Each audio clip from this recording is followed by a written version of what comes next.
एक जमाना था जब देवानंद साहब पूरे बॉलीवुड इंडस्ट्री पर राज किया करते थे और अपने शानदार फिल्मी सफर के दौरान उन्होंने जो रुतबा कायम करके रखा हुआ था वो वाकई लाजवाब था। देवानंद साहब की खूबसूरती की चर्चाएं उस समय मीडिया के गलियारों में होती थी। यही बड़ी वजह है कि आज वो भले ही हमारे बीच में नहीं है, लेकिन उनको हमेशा से ही उनके चाहने वाले याद करते ही रहते हैं। लेकिन इसी कड़ी में बॉलीवुड के दिग्गज अभिनेताओं में से एक देवानंद साहब को लेकर एक बड़ी खबर सामने आ रही है। बताया जा रहा है कि देवानंद साहब का 73 साल पुराना जुहू वाला घर अब बिक गया है। उनके बच्चे सुनील आनंद और देवीना आनंद ने उनके इस घर को बेचने का फैसला कर लिया है।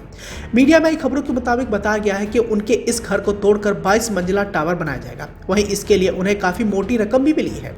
asianettnews.com की एक्सक्लूसिव खबर की माने तो जिस घर में बॉलीवुड के जाने माने अभिनेताओं में से एक देवानंद ने अपनी पत्नी कल्पना कार्तिक, बच्चों सुनील आनंद और देवीना आनंद के साथ अपने जीवन के सबसे खूबसूरत साल बिताए थे, वो अब घर बेच दिया गया है। और इस खबर को देवानंद साहब के परिवार से जुड़े किसी करीबी सोर्सेस ने बताया है कि इस बंगला रियल एस्टेट कंपनी को तकरीबन 350 या 400 करोड़ रुपए में बेच दिया गया है। देवानंद के परिवार से जुड़े एक करीबी का इस पर कहना है कि देवानंद का जुहू वाला बंगला एक रियल एस्टेट कंपनी को बेच दिया गया है। डील भी हो चुकी है और कागजी कार्यवाही भी चल रही है। इसे लगभग 350 या 400 करोड़ रुपए में बेचा गया है, क्योंकि इस इलाके के मुंबई के इस प्राइम लोकेशन पर है। इस जगह पर अब 22 मंजिला लंबा टावर बनाया जाएगा। सूत्र के हवाले से इस बात की जानकारी दी गई है कि यह घर इसलिए बेचा जा रहा है क्योंकि इसकी देखभाल करने वाला कोई भी नहीं है। उनका बेटा सुनील अमेरिका में रहता है, जबकि बेटी देवीना कल्पना कार्तिक के साथ ऊटी में रहती है। मुंबई में संपत्ति की देखभाल करने वाला कोई भी नहीं है और इसलिए उन्होंने बंगला बेचने का फैसला लिया। इसी वजह से उन्होंने महाराष्ट्र के पनवेल में भी कुछ संपत्ति बेची थी। तो दूसरी अगर बात करें इस बंगले की, तो आपकी जानकारी के लिए बताना चाहेंगे कि यह बंगला तकरीबन 73 साल पुराना है और देवानंद साहब ने इसे 1950 में बनवाया था।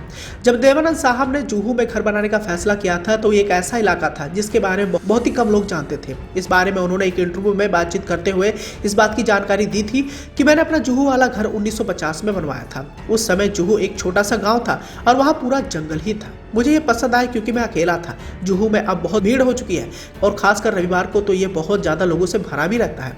अब पहले जैसा नहीं रहा है। मेरे आइरिस पार्क निवास में अब कोई पार्क नहीं है। मेरे घर के सामने एक स्कूल और 4 बंगले हैं। आपकी जानकारी के लिए बताना चाहेंगे कि बॉलीवुड के लेजेंडरी अभिनेताओं में से एक देवानंद साहब का 2011 में 88 साल की उम्र में निधन हो गया था। तब वे लंदन में मौजूद थे और कुछ समय आराम फरमाने के लिए वहां गए थे। लेकिन किसे पता था कि देवानंद साहब हमेशा के लिए आराम की गोद में जाने वाले हैं।